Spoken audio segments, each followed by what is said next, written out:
They said it was impossible. They said, you can't put together the most elite team of comic book reviewers on the planet and do, a podcast or something like that? Despite all that, today we can proudly announce. Yeah, they were right. We couldn't do it. So instead, we brought you the most vile, ignorant, unprofessional group of comic book enthusiasts we could find. This is Panel to Panel, the Game Rage Magazine comic podcast.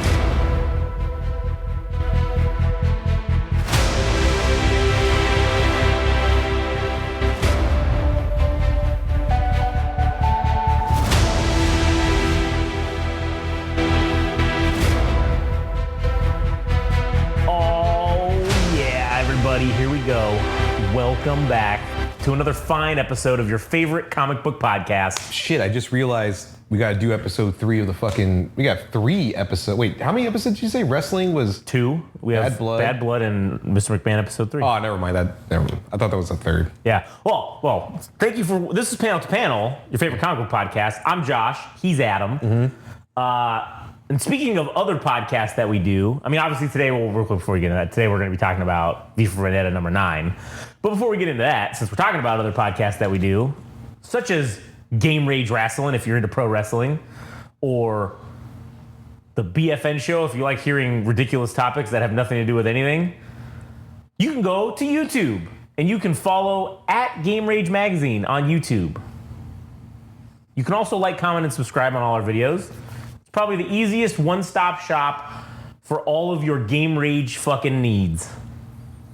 Additionally, if you want to follow us, you can follow us on Instagram and TikTok at Game Rage Magazine, Twitter/X at Game Rage Mag.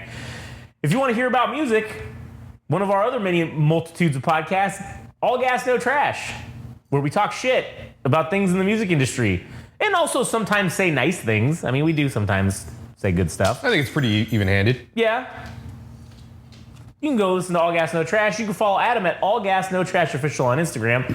And if you like the animes and mangas from the Japans, you can go listen to the Anime Syndicate podcast, and you can follow good buddy Frank at anime_syndicate_podcast on Instagram. All right. Now that that's out of the way, let me put this back down.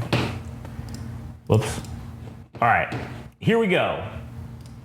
V For Vendetta, number 9. We start off with this cover with, I mean, we know who this is, but when I, like right now, but when I first saw this, I didn't know who the fuck this was. And it's just, some crazy homeless man with a fucking revolver pointing it at us or someone off screen. Yeah, this guy took the playbook from Ra's al Ghul in Batman Begins. To conquer fear, you must become fear. Mm-hmm. To become V, he must take loads of fucking acid. Oh, yeah.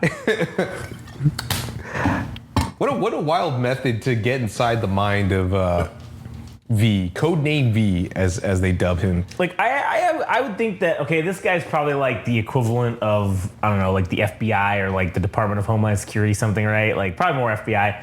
If we were like the head of the FBI, I feel like that's what we would be doing every day. We would just be dropping acid and fucking smoking weed and being like, all right, we need to get into the minds of the criminals.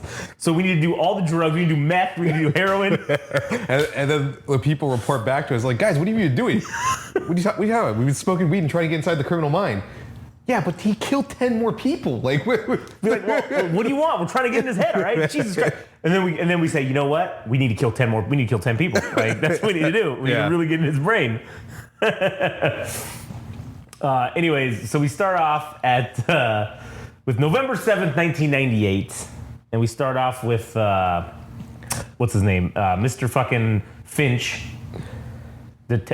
I guess he's whatever. I don't know if he's detective. I don't know what his fucking honorific title is, but whatever. Mr. They call each other Mr. That's what he's gonna be. And he's walking around. He's smoking his pipe at the fucking concentration camp that V was at, and he's basically talking about how he doesn't really know a lot about this shit because he never actually went and saw the camps. Like, he wasn't a guy that was working there. He wasn't involved with that, and so now he's starting to say, like, all right, man, it's this guy's mentality, like who he thinks he is. I need to get inside his head. So now I got some lysergic acid diethylamide, which is, Acid, in short. LSD. And he said about how 200 micrograms is the standard dose. Like, how do I measure that? They say the tiniest amount can alter everything. Just the faintest traces. And he's like, I don't know. I never saw the camps, blah, blah. And he's like, 4 tablets. That should be enough. And then this motherfucker just took 4 fucking tablets. There's probably 200 micrograms in each one of those fucking tablets. Or maybe even more. I don't know. I don't know how LSD gets measured, but yeah. He just takes the shit and then he's like, all right, here we go. He's like, man, this shit tastes like fucking tinfoil. Well, I'm strapped in. The countdown's ticking from bowel to bloodstream to brain towards the takeoff of whatever the fuck this trip is going to be and wherever I'm going to go. And so he's looking around. He's like, oh, he's looking at the ovens. And he's like, yeah, it's supposed to be in the ovens. And he's like, oh, well, I'm not really seeing anything yet, blah, blah. And then he looks outside and he just sees some dismembered bodies just hanging upside down on the fucking barbed wire fencing. And he's like, oh my, like, he throws up.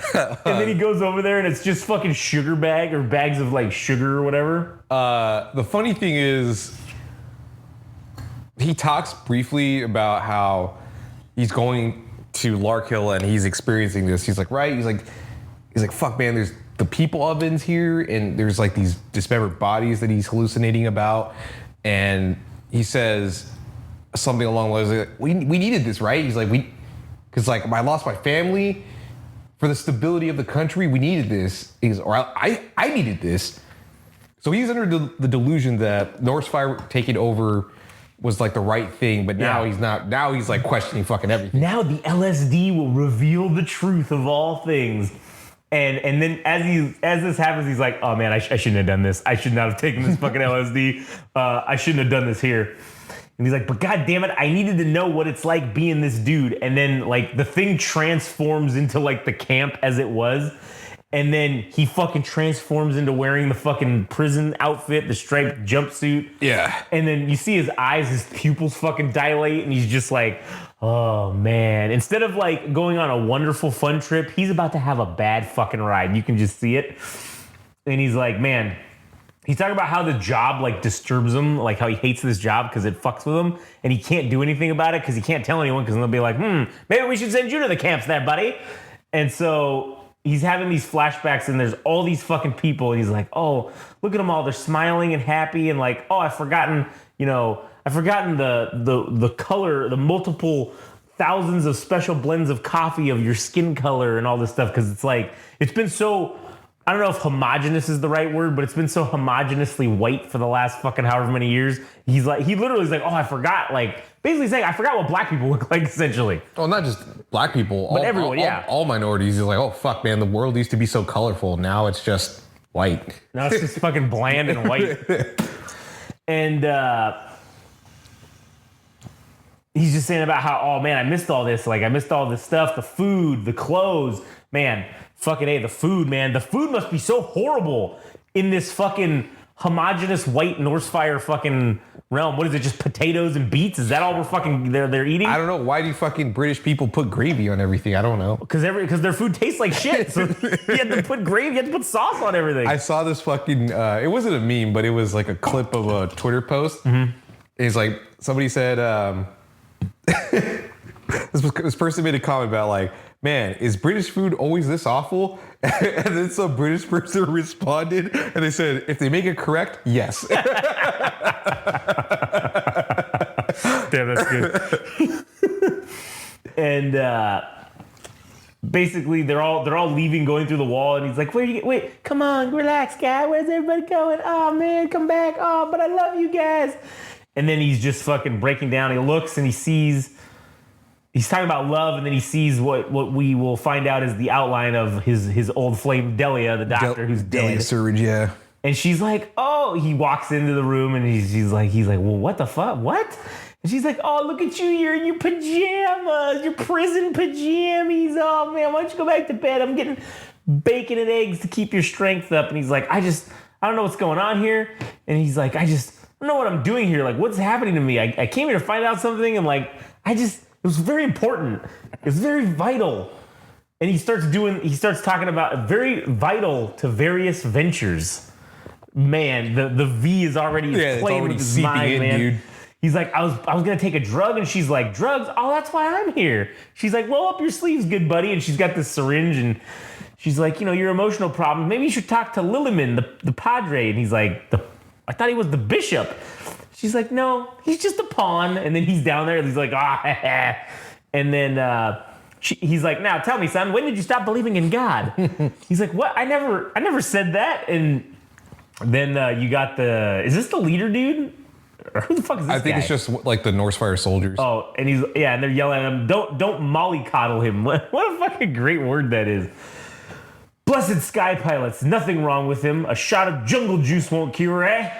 And then he's like, yeah, you're probably right. Poison solves most of life's problems. He's finished here. He's yours. And he's like, wait, what? They're taking me away. Don't let... And then they fucking take him away. And they're bringing him into the room 5 or whatever. Yeah, and this is contrary to Delia, who didn't actually like that guy, Lilliman, because she knew he was a diddler. Yeah. And here we see this weird dreamscape reality thing happening, and she's kissing his hand, saying name of the Father, Son, Holy Spirit in Latin or some shit. Yeah. And then now he gets sent to room fucking V, where V was at. And he's like, what the fuck? He's like, how did I get here to this fucking place? And then he sees all the fucking piles of shit that like fucking V was like parsing out or whatever. Mm-hmm. And he's like, they're written in the floor. He's like, I don't understand them. And it's just the drugs. But goddamn, he was drugged too, locked away to die, and he reached some understanding. And he's like, why can't I? He's like, I'm looking at these patterns, but there's no answers. Who put me here? Who can release me? Who's constraining my life except... And then he's like, except for me. I'm the one holding myself back. And then the thing explodes, and he's like, oh, fuck, I'm free. Like, just when V fucking blows up the thing, and he goes, and he's like, I'm free. And then he runs out, freedom, And then he fucking takes his clothes off, and then he becomes V, right? He's like, yeah, vaulting, veering, vomiting up the values that victimize me, feeling vast, feeling virginal. Was this how he felt? This verve, this vitality, this vision.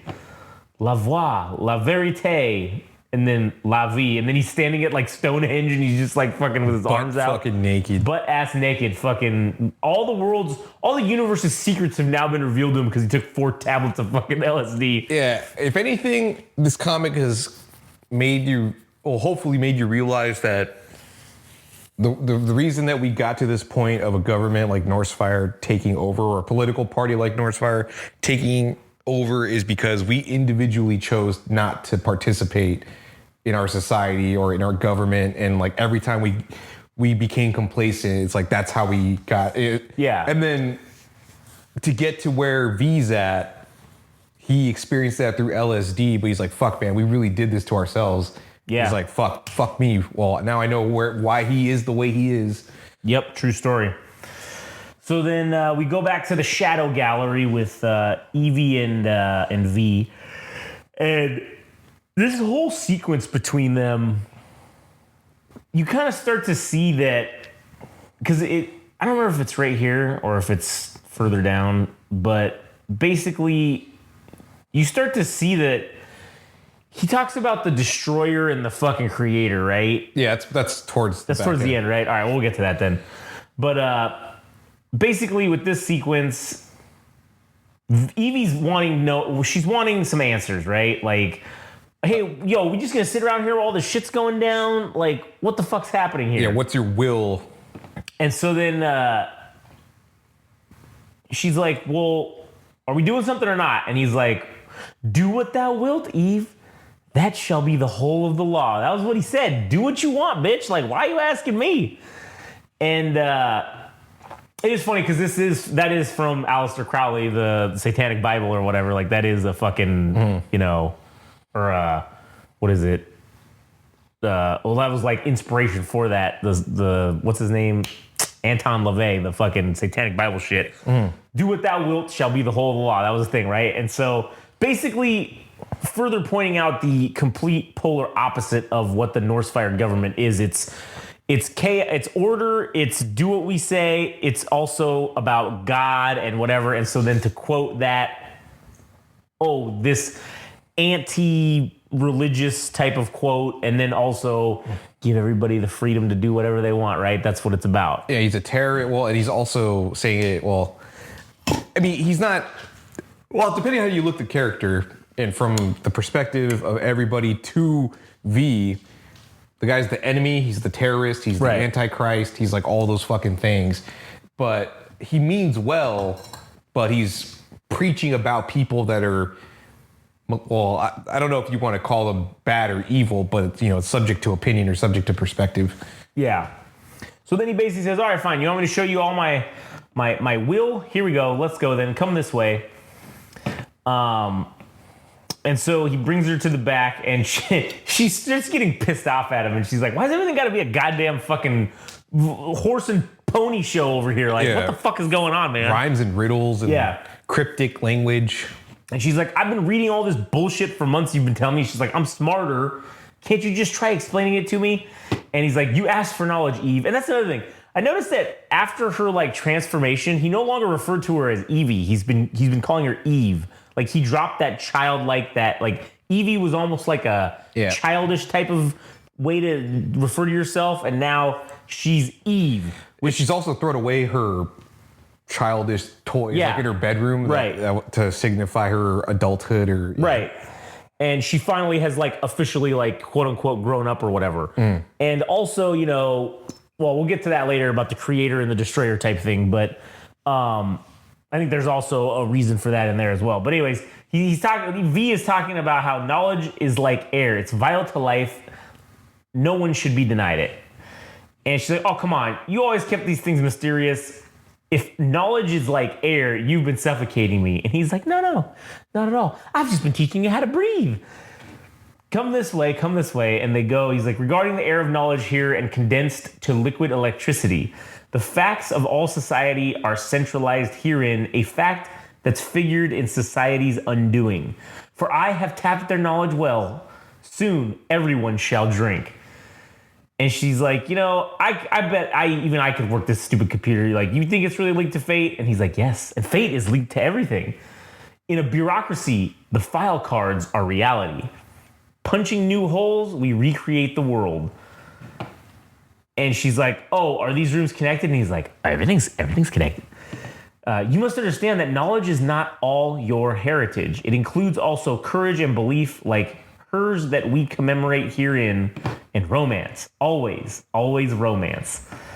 And so they open up the door, and he's taking her back into... She's trying to figure out where they're at because they're going through the stairs. He's bringing her through all these different little fucking things. And finally, she pulls him into the room, and she says, oh my God. She's like, V, all these TVs are working. I thought you blacked out all their TVs. And he says, oh no, the monitor cameras are still functioning, but our adversary's broadcasting and receiving apparatus isn't. My apparatus, by contrast, works perfectly. And he's got all these fucking, these little CRT TVs fucking just stacked upon stacked. And here he is fucking being the ultimate voyeur of watching everything. Now he is the only one that can see what's going on. Yeah, and he's basically... So the layout of the government with the Norse fire is it's anatomical, right? Yeah. But I feel like in this portion, because we have Adam Susan as the head, right? Yeah. But V is, I think to me, more or less spelling out that he's the brain. He controls everything. And they're looking at the different compartments or the different areas within the Shadow Gallery and what they mean. They're like the literal and metaphorical representation of one's own mind. Right. Yeah. So yeah, that's exactly what I got at. I'm like, oh, he's essentially the brain of this whole thing now. He controls the outcome. Right. He's controlling everything now. Yeah. Even they're all just the pawns within the thing that do the will of the brain, and the finger may not know it's moving because the brain told it to. Right. That's basically what he alludes to here. And so he's like, yes, but too much television's bad and you still have some homework to do. So come now, let's get out of here. And so then he takes her to the fucking flower room, and he's talking about how essentially like ideas can germinate, with science and, a bed of theory, form, and practice that assist their growth, but we as gardeners must beware. For some seeds are the seeds of ruin, and the most iridescent blooms are often the most dangerous, saying like the most bright, shining ideas sometimes are the most dangerous ones. Yeah. And he says, or Eve says like, oh, it's the rose room. This place makes me feel funny. It's like that Ray Bradbury story you read me with the cornfield and each ear of corn is somebody's life. Except you can't have a rose for everybody here, can you? Just special people. And she asks if there's a rose for the leader, Mr. Susan, and he says, oh no, not here. For him, I've cultivated a most special rose. Come, let us leave this scented bower. I trust you will take care of it. And she's like, oh, you're letting me look after the roses? That'll be nice. And she's like, oh, great, here we go. Back down more fucking stairs. Now we're fiddle fucking around now. And he's like, she's like, what's on the next floor? And he's like, not so much a floor, but more a mezzanine. There are things stored here that we'll soon have need of farther down. There's but one floor to go. If you could carry one of these small parcels, I'd be grateful, but take care. And she's like, sure, what's in them? And he's like, gelignite, which is basically just like napalm. Fucking napalm. And she's like, I'm not helping with any killing. What are you planning to do with this? And he's like, dispose of it, of course. After all, as you point out, you won't be needing it. Anarchy wears two faces, both creator and destroyer. Thus, destroyers topple empires, make a canvas of clean rubble, where creators can then build a better world. Rubble, once achieved, makes further ruins means irrelevant. Always, or away with our explosives then. Away with our destroyers. They have no place within our better world. But let us raise a toast to all our bombers, all our bastards, most unlovely and most unforgivable. Let's drink their health, then meet with them no more. So like, I kind of feel like what he has been setting up this whole time is that he knows that the guy who fucking topples down society can't be the one to lead it going into the future. And so he needed to craft and cultivate someone to be that leader, and it just so happened it's Eve. Now it's her. She's the one that's going to continue forth to the new world or whatever after he has destroyed it. Because sometimes you can't have it both ways. You can't be like Norse Fire. They didn't destroy the world, but they created this order out of the chaos and became, this tyrannical government or whatever. Yeah. So in order to destroy that, he's gonna be the fall guy, right? Because he's the bastard. He's he's the bastard. He's the bomber. He's the unlovely and unforgivable. But the unforgivable can't be leader. They can't lead the country. It's just not. Yeah. It's just the villains can't fucking. He knows his place. He knows his role in the story. It's to be the villain, and through his villainy, a new era will come out of it. And she sees this like super ornate like train, like subway car or whatever, and she's like, "Oh, this is lovely, V. Where'd you get this?" And he's like, "Hush, please, show some reverence. Come, let us be discreet and place the gelignite behind the lilies." She's like, "Oh, V, these flowers, these rails, they aren't real gold, are they? Or they aren't real gold, are they? I love the way it's painted. It's like a beautiful old barge. What's it for?" And then he's walking away. And she's like, "V, I said, what's it for, V? V, I'm talking to you, motherfucker." She's like, you're telling me all this shit about sharing knowledge, and now you walk off without saying anything? And she's just going on and on and on. And she's saying how she's done with this guessing games. And she's like, What are you going to do? Are we planning to go out or not? And he's like, "No, I have to stay. I'm waiting." Waiting for what? Not for what. For whom? And she's like, "God damn it. With these fucking riddles. Whom are you waiting for?" And then he's like, "I'm waiting for the man." And then this panel where she like is coming through the door and she's like just screaming at him. Like, if that's another, it's it. If this is another bloody quote, I've heard it on the jukebox. V, I hate this. All our conversations turn to crossword puzzles. And she's like, "If there's something you want to say, something I should know, you need to say it. Surely it's not so bad you can't just give it to me straight. Are you even listening?" She's like, "I'm serious. I give up on this bullshit." Which is ironic because he's basically spelling out everything in front of her. Yeah. Because he was playing this song called, Every Time We Die. Right. Or every time we say goodbye, I die a little. And implying that he's gonna die.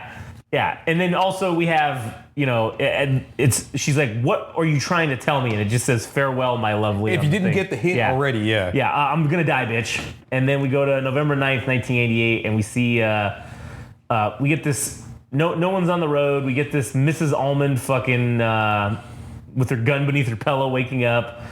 A lone figure on the road. The train car is loaded up. It's like the lights are turned on, and it's fucking Mr. Finch fucking walking down the lonely road. Fucking zonked out of his goddamn mind. Yeah, zonked out of his fucking mind.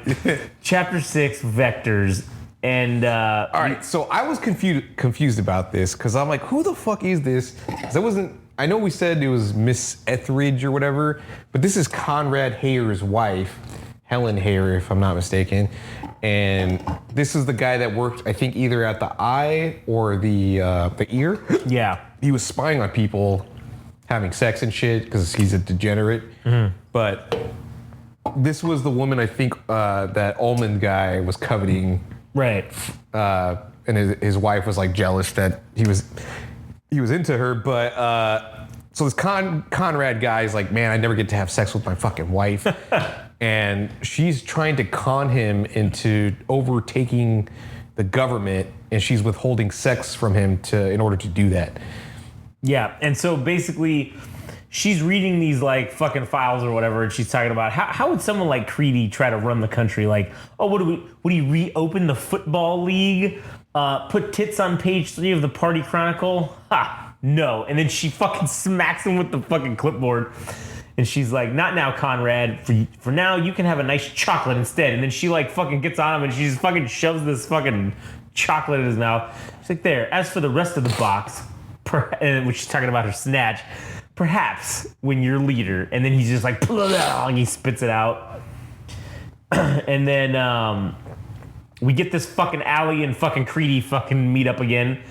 And basically, we get fucking Scottish gibberish from this asshole once again. Fucking A. And he's talking about, I don't even know what he's fucking trying to say here, but basically they're talking about, they're doing this parade or whatever, and they're talking about like all the little like barriers that they're putting up and stuff, and he's just saying like, after today they'll be begging for a leader with guts, right? They'll be begging for it. And he's like, running the finger, it's got possibilities. I don't know why nobody realized before. And he's like, hold on a minute. He's like, yeah. Why didn't my predecessor try something? And then you hear one of these guys like on the radio is like, oh, clear, it's all fuck wrong too, clear, everybody clear. And then he's like, what was he like? Old Almond, a bit of a ponce from all accounts. Well, he wouldn't use my guys for security. That's because he's like stuck up or whatever. A superior man, Mr. Almond. That's what I like about you. I mean, you're no superior. Quite the reverse, in fact. And he's like, hey, listen, I gotta piss off a bit. Sees you later. Hey, I gotta go. Hey, baby, pissing off a little bit. He's like, yeah, all right, see you later. And then they walk off, and then we go back to... and I think Mr. Creedy's like under the impression that they still have their arrangement. Yeah. That once things go down, quote unquote, that he'll be installed as the new head of the finger. Which he also has that deal with the other lady, too. So basically... Other lady? Yeah, remember the other lady told him basically the same thing. Like, yeah, right. So basically, either way, whoever wins, he's going to become the guy in charge of the finger. Right. And so then... we go back to what's her name? Miss Almond. Miss Almond, and she's with the gun under the pillow, and she's getting dressed, getting ready to walk out, grabs the gun, and then we go back to... so this is not Conrad. This is Allie. They look nearly identical. They do look fucking completely identical. But she's having an affair with the Allie Alistair fellow, and they're having sex, and... in order to seal the deal of them having their prearranged arrangement about taking over the government, and V's like watches like, interesting. He's like, very interesting. Curious. So then we cut back to the leader, and he's just fucking sitting up in the fetal position in his fucking chair. And he's like, leader, the motorcade is assembled. We're ready to depart whenever you're ready. And he's like, thanks. I'll come meet my people. I'll come to meet my people in a few minutes. There's no need to wait for me. England prevails. And then he's like, he's crying. and then he touches the fucking fake computer. He's like, I forgive you. And then we see Almond fucking walking Or Mr. Finch. Or Mr. Finch, I mean, looking fucking goddamn like a straight homeless dude. He's like, wind spins weather vanes, walking, the happy wanderer, Valdera, if it all fits. Think like he thinks. He walked this road before me and did those feet in ancient times. But where did he go? Like a vixen to its lair, like a vole to its hole. A veritable vanishing act. But where? Think like him. Think like him. Full of voodoo, full of vision. Who? Would he? What would he do? What would he do? Where would he? Huh? And then he looks and he's like, he sees the V, like the thing, it's like a shadow, and he's seeing the V's. He's seeing the V's everywhere, man. He's like, you guys. And he's like, of course. And so he goes down to the fucking Victoria station, saying it says the station's closed. He's walking down there. He looks down. He's going in there. Chapter 7, Vindication. And he finds the fucking train. The gold-laden train with all the flowers and shit. And then we cut back to we see the parade or whatever that's happening for Mr. Susan. And he's like laughing, cheering, waving. They at least have not forsaken me. But why can't I feel anything for them? There's only me here, isn't there? I've known since childhood no one else is real. Just me and God. No boil upon the driver's neck. No stinking leatherette. No crowds.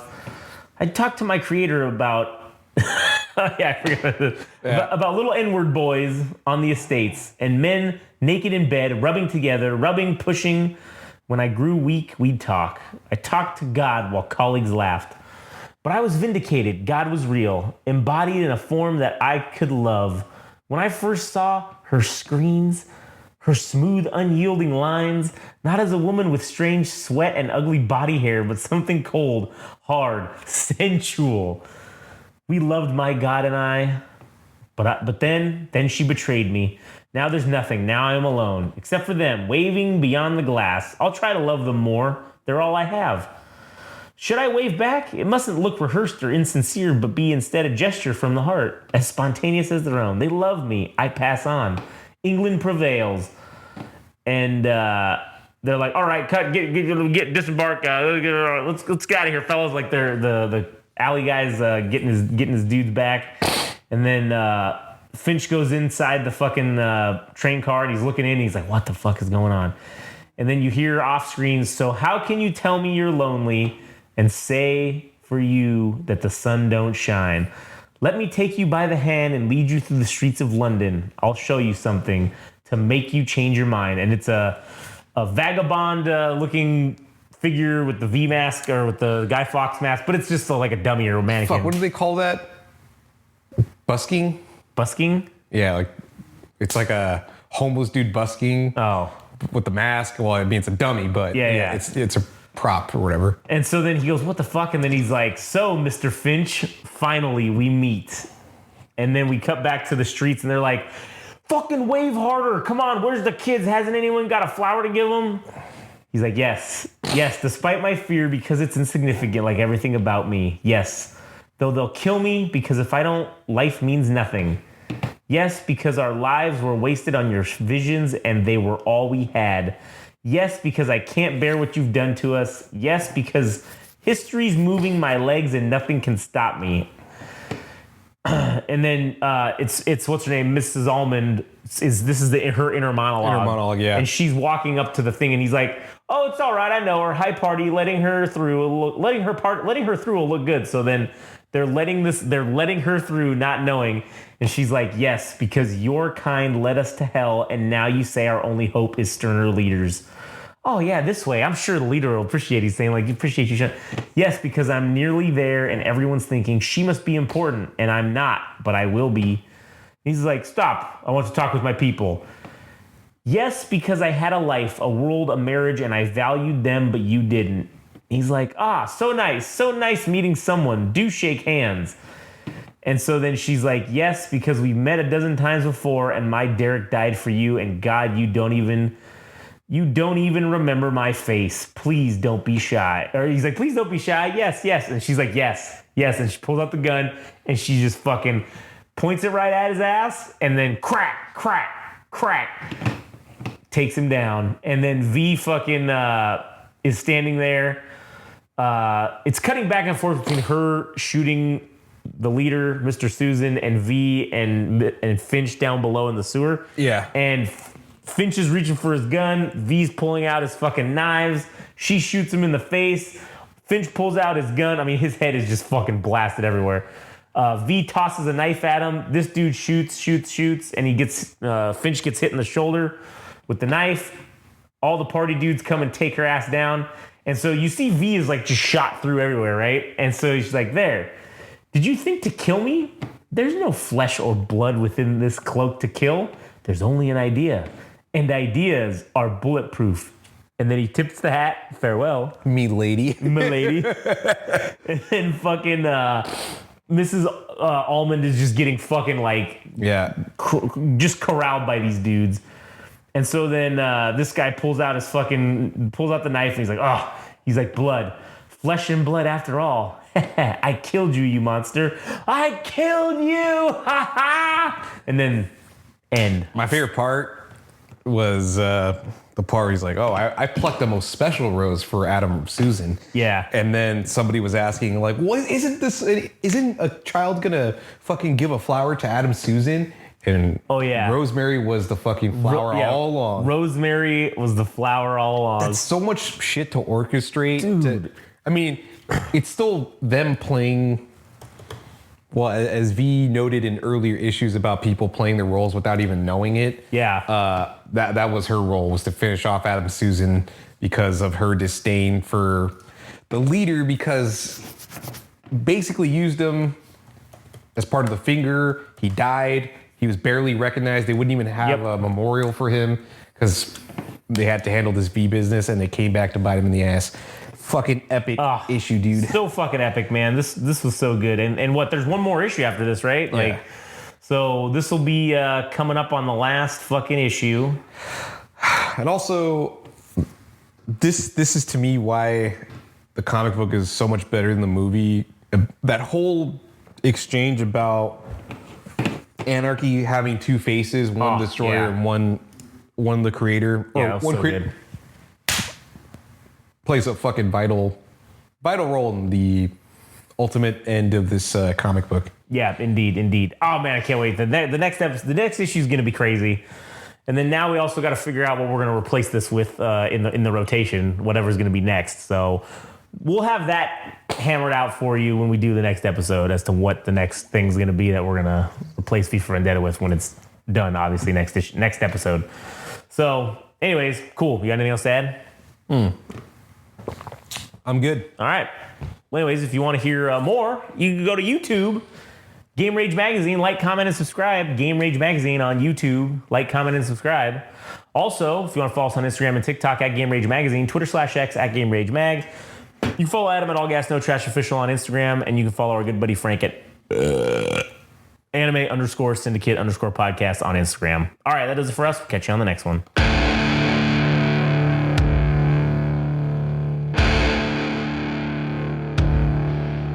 That was Panel to Panel, the Game Rage Magazine comic book podcast.